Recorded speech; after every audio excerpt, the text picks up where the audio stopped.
Bang her with the text, she's my number one. Rolling on my bed, girl, you can hit the blunt. Nighttime came, I can take you to the prom. No more boy jump, baby, don't leave me alone. So, na-unbox na nga natin ang ating PS72 and this time ipapakita ko naman sa inyo kung ano nga ba ang nilalaman ng ating package. So, sa una pa lang makikita na natin ang ating manual. So, yung manual at yung ating warranty card. And next, ito yung pinaka-kanyang box. And very premium box. At yung ating unit. Later on, i-discuss natin yung mga specifications ng ating unit. Next is yung ating accessory box. So, ito yung accessory box natin. Ayan. So, discuss natin isa-isa rin. Ayan, ito yung kasama. Medyo marami siya. Ayan. So, yung una, meron tayo ditong car charger. Yung car charger, just in case na gusto nyong gamitin yung inyong power station sa pang-camping, yan, at tapos low bat, pwede nyo munang i-charge sa inyong kotse. Gagamitin nyo lang to, saksak nyo sa kotse nyo, and ito isaksak nyo sa inyong power station, mag-charge na yan. The next, ito yung kanyang solar cable. Yung solar cable, ito yung ginagamit kapag gusto nyo naman i-charge yung inyong Bluetti products or yung kanyang PS72 gamit ang solar. So, i-connect mo lang siya sa female at male at ito yung sa inyong power station.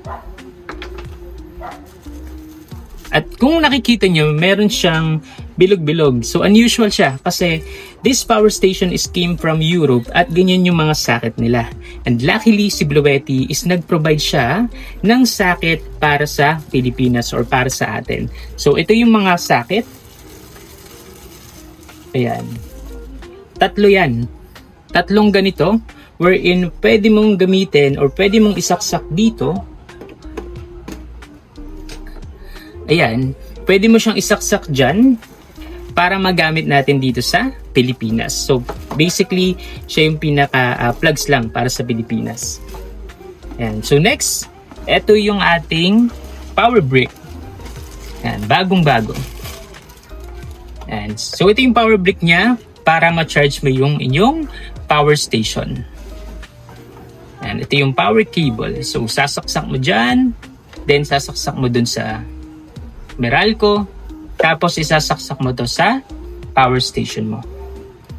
And so ito yung nilalaman lahat ng ating Bluetti package. And this time, i-check naman natin yung kanyang performance, or una i-check muna natin yung kanyang specification and next yung kanyang performance. So, na-unbox na nga natin ang ating PS72 and this time ipapaliwanag ko naman sa inyo yung kanyang specifications. Actually, yung kanyang specifications is makikita mo na rin siya sa harap, sa likod at sa taas ng kanyang power station itself. So, unahin natin yung harap. So, sa harap, makikita natin yung kanyang input power. So, that is 12 volts to 28 volts, 200 watts. Yan yung kanyang input for PB at your PB ibig sabihin yung solar at AC ibig sabihin yung charging niya.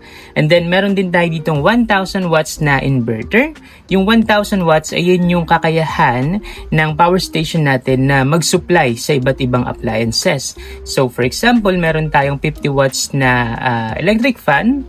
So, 50 watts, i-divide mo lang siya sa 1,000 watts, mga around 20 na electric fan sabay-sabay, kaya niyang paganahin. Basta any appliances na less than 1,000 watts, kayang-kaya nito.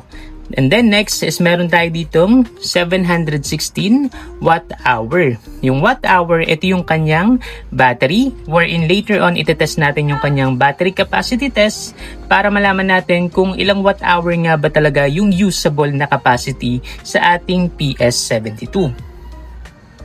Then next, meron din tayo ditong tatlo na AC plugs. Kasi originally this is came from Europe. So, Europe, ito yung mga socket nila. Ayan, iba.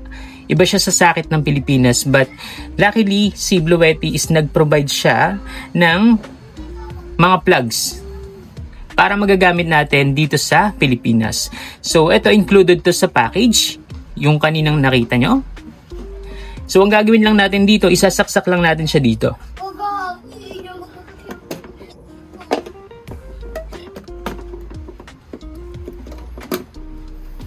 Ayan. So, kapag nasaksak nyo na, pwede nyo na siyang gamitin. Ito, turn on nyo lang ito. Kasi meron siya ditong on-off button ng kanyang AC. Ito yan. Yan. So, kung nakita nyo nag-green yan, kapag nag-green yan, ibig sabihin, naka-on na yung ating AC. So, pwede na tayo magsaksak ng mga appliances dito. So, off lang natin muna to. Ayan, naka-off na yan. So, next tayo. Ito yung mga DC output niya. So, meron tayo ditong dalawang USB-C, and this is also power delivery port na 3.0, 100 watts na yan. So ibig sabihin ng power delivery port is mas malakas na yung kanyang supply ng kuryente. So kung meron kayong mga laptop na USB Type-C, syempre mga bagong laptop ngayon is USB Type-C na, or meron kayong mga drone na i-charge, pwede nyo siyang i-charge dito.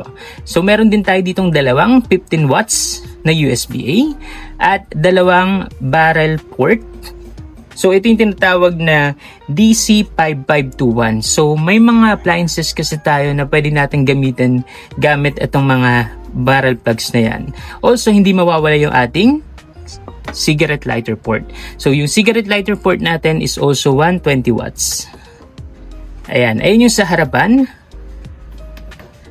Andito rin yung on-off ng ating DC. At dito makikita rin natin yung kanyang LCD display. So ito na nga yung ating display for our PS72. So makikita natin dito sa harap ng kanyang display yung kanyang battery percentage. Ayan, meron tayo ditong 20, 40, 60, 80 at 100%. Dito kayo magbabase kung gano'n na nga lang ba kalaki or kaliit yung battery na meron sa inyong PS72.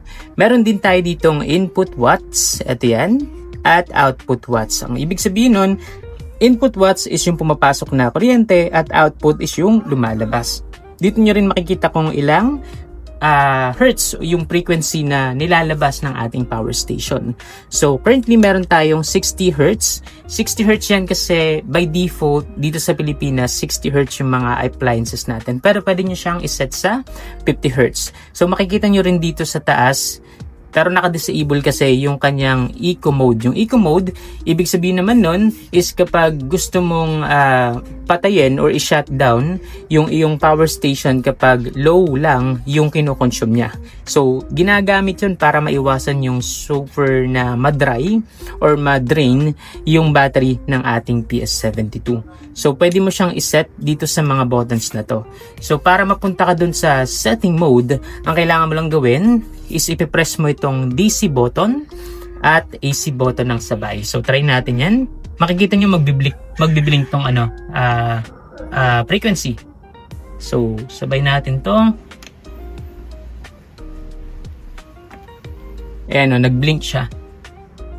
So, pwede natin i-choose kung gusto nyong gawing 50 Hz yan o kaya eco. So, press lang natin to. Ayan, nagbiblink yan. Tapos, press mo yung AC para maging 50 Hz. Pero ayoko ng 50 Hz kasi nga, yung 50 Hz hindi siya pwede sa mga motorized. So, pwede mo rin i-choose yung DC para ma-enable yung eco mode. Pero hindi ako nag-eco mode kasi nga, mga high power naman yung sinasaksak ko sa aking PS72. So, para i-select lang yan, long press lang ulit itong dalawang button. Ayan. So, ayun lang yung pinaka gagamitin mo sa mga buttons na to kung gusto mong mapunta dun sa settings mode. So, nakita nyo na yung specification sa harap. And then, sa top, meron din tong wireless charging. Yung wireless charging niya is 15 watts. I-flip ko lang para makita nyo. Ayan, ayun yung kanyang wireless charging at meron din tong dalawang handle. Ito, heavy duty yung handle na yan. So dito sa wireless charging, ilalapag nyo lang yung cellphone nyo na may wireless charging capabilities and magcha-charge na po siya. So i-on nyo lang yung DC para lang mag-charge yung inyong devices. And then sa likod,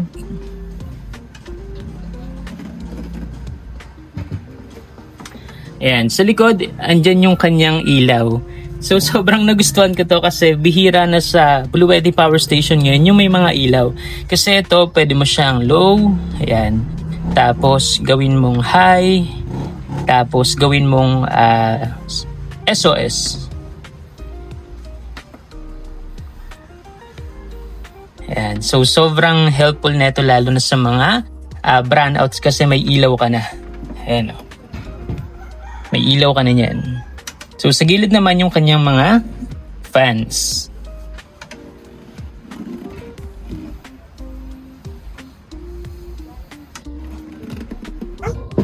Ayan, kung nakita nyo may 3 watts yan kasi binuksan natin yung ilaw niya sa likod. So patayin lang natin. Ayan, nakapatay na. So, ayun yung pinaka-specifications ng ating PS72. So, this time, itetest naman natin yung kanyang inverter at yung kanyang battery capacity para malaman natin kung out of 716 watts, gano'n nga ba kalaki yung makukuha natin na usable capacity sa ating PS72. So, tara, test na natin yan. So this time, magka-capacity test nga tayo ng ating PS72 para malaman natin kung out of 716 watt-hour, ilan nga ba yung usable na capacity na magagamit natin sa ating PS72. So meron tayo ditong wattmeter. So yung wattmeter yan yung ginagamit natin para malaman kung ilang watt-hour yung makukuha natin coming from the power station itself. Yung nakasaksak dito is yung ating AC 200L, ayan. So naka extension lang yan. I-charge natin tong ating AC 200L. So ayun yung mga power station na recently na review rin natin siya. Ayan.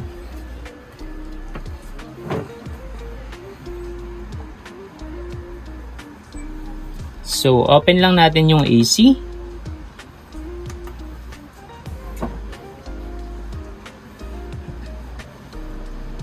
So kung nakikita nyo currently is nagdodraw siya or kumukuha siya ng around 900 watts coming from the PS72.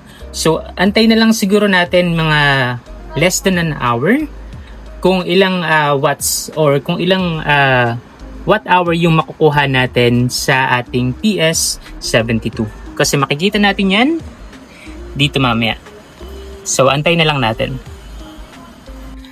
So tuloy na nga ang nalubat yung ating PS72.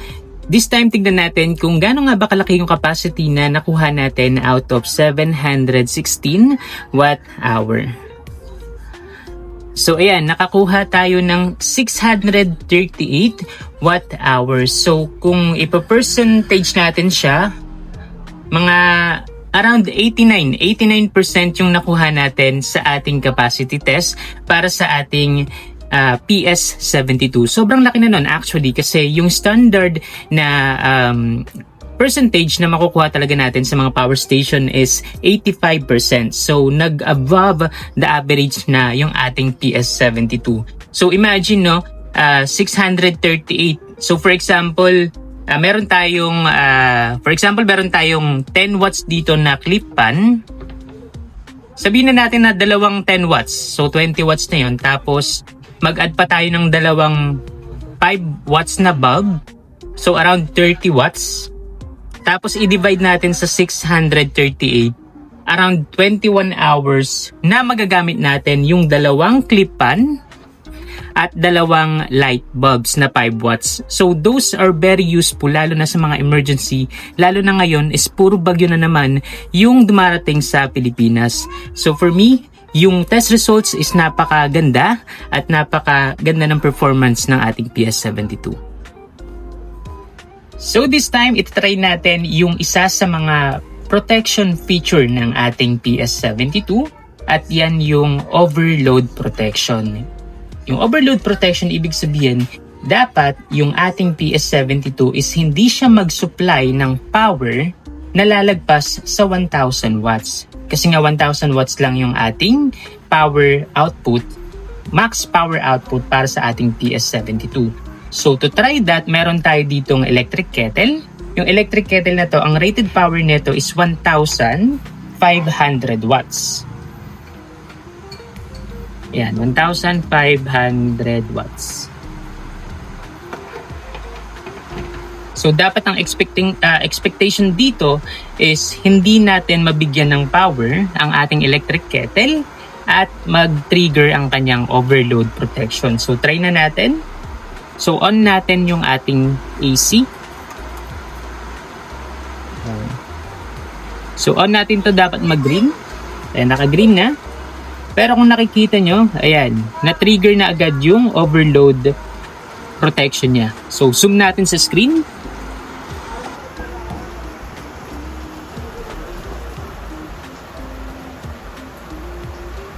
Ayan, makikita nyo, overload.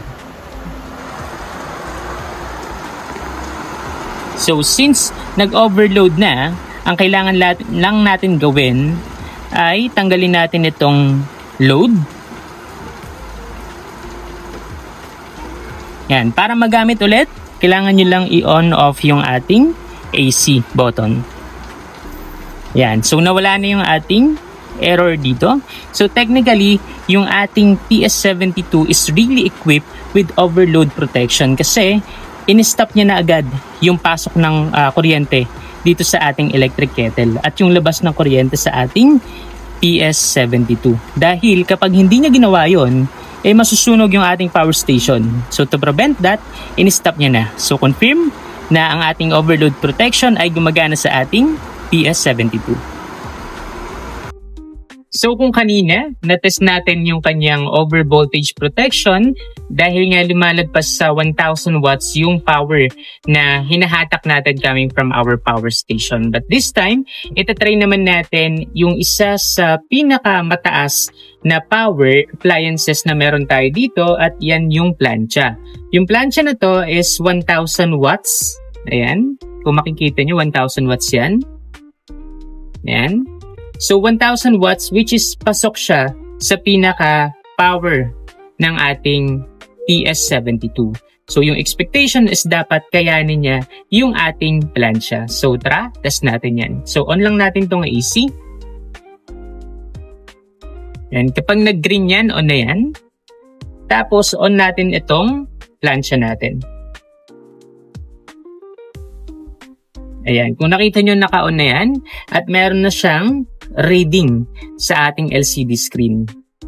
At umiinit na rin ang ating plancha. Kung nakikita nyo, pumapalo siya ng around 900 to 950 watts.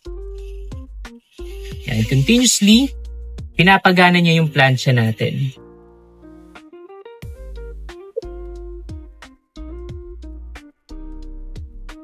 So, confirm na kahit high power or kahit close to 1,000 watts, kayang-kayang paganahin ng ating PS72.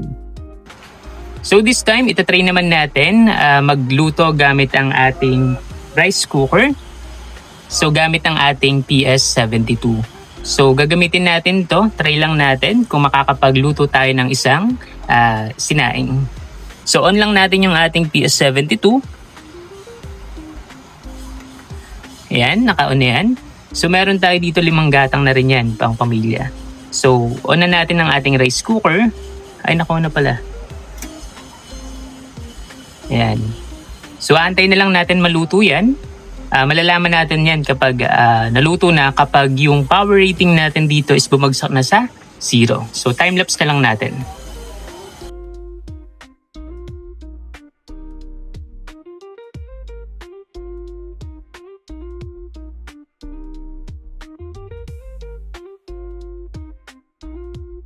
So natapos na nga yung ating sinaing. So tignan natin. Ayan, meron pa tayong natirang 60% sa ating PS72.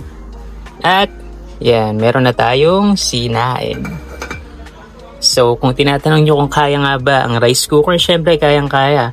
Magdedepende na lang yan kung gaano nga ba kalakas yung kukunin niya sa ating power station. So meron pa tayong 60%, makakadalawang saing ka pa dyan. So yan, test natin yung iba pa. So this time, itatry naman natin pagsabay-sabayan yung ating mga load sa AC at ating DC. So meron tayo ditong clip pan para sa AC at meron tayong isang mobile phone, isang tablet at isa ulit na mobile phone para sa ating wireless charging. Tatry natin din yan. So on natin tong AC at on natin tong DC. So ayan, nag-charge na siya. Nag-charge na rin yun. Ito. Ayan, nag-charge na rin yung ating mobile phone at gumagana rin yung ating electric fan. So, kaya niyang pagsabay-sabayan as long as na hindi siya lalagpas sa 1,000 watts. So, final verdict tayo ng ating PS72. So, for me, marirecommend ko nga ba siya sa inyo? For me, yes na yes po. Kasi una sa lahat, yung kanyang capacity test. Sa capacity test pa lang nakakuha na tayo ng 89% ng capacity is usable sa ating PS72. Aside from that, yung na-test natin kanina na over voltage protection, kung nakikita nyo or yung napanood yun kanina, ibig sabihin, super safe yung ating Bluetti kasi nga kapag yung high yung load, more than 1,000 watts yung kanyang dinodraw sa ating power station, ini-stop niya para hindi masunog yung inverter. Napakahalaga nun sa bawat power station kasi safety first talaga dapat tayo. Aside from that, meron tayong wireless pad. Yan, sobrang favorite ko to kasi nga madalas gusto ko i-charge lang, ilalapag lang, mag-charge na. So super helpful niyan. At currently, meron na rin tong power delivery na 3.0 and parehas 100 watts. Actually, napakaraming feature nito katulad ng over voltage protection, over temperature protection, overcharge protection, at marami pang iba. Even may short circuit protection din to, kaya sobrang safe ni Bluetti. Yung current pricing niya is around 23,000. Pero kung umabot ka sa video na to, or sa point ng video na to, makaka-discount ka pa. Alright? So, makaka-discount ka pa. Ang kailangan mo lang gawin, mag-chat ka lang sa Bluetti Lazada. Sabihin mo lang na napanood mo tong video na to at bibigyan ka nila ng discount. Sabihin mo lang yung pangalan ko, Rogelio, at malalaman na nila yung discount na hinihingi mo. So, special or exclusive lang yon sa mga nakapanood ng video na to. So kung nakaabot ka sa video na to, thank you so much for watching. So yun yung full review natin sa ating PS72 at see you sa aking mga next na video pa.